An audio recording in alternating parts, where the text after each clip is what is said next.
देखो ये क्वेश्चन है एपी का और ये भी दूसरा भी मैंने दे रखा है और इन दोनों में ही वैल्यू एन की फाइंड करनी है।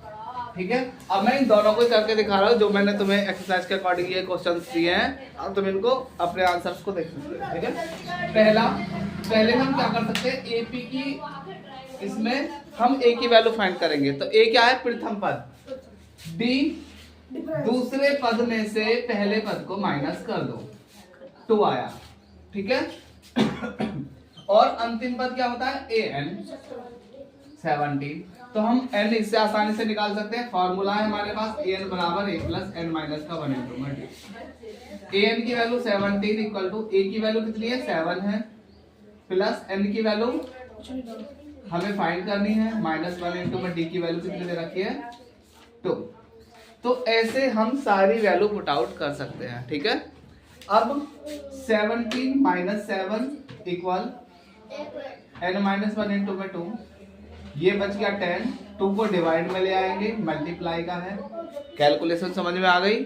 ठीक है, 2 से 10 5 टाइम्स कट जाएगा और ये माइनस का 1 प्लस में आ गया। इससे हम बता सकते हैं कि एंड इसमें जो टर्म थे, जो पद थे वो 6 थे। ठीक है, आसानी से निकल गया। अब दूसरा वाला क्वेश्चन यहीं पे कर लेते हैं। इसमें भी दे रखा है a की वैल्यू 5, d निकालना है हमें, दूसरे पद में से पहला घटा दो, ये भी 5 आ जाएगा, और n दे रखी है सबसे लास्ट में an 50।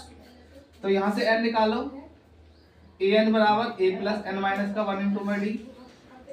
an की वैल्यू 50 है, a की वैल्यू 5 प्लस n हमें फाइंड करना है और d की भी वैल्यू 5 है।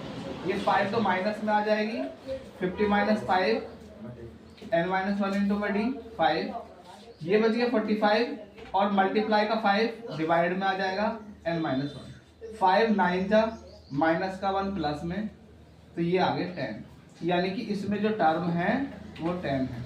हम आसानी से ऐसे कोई भी वैल्यू निकाल सकते हैं।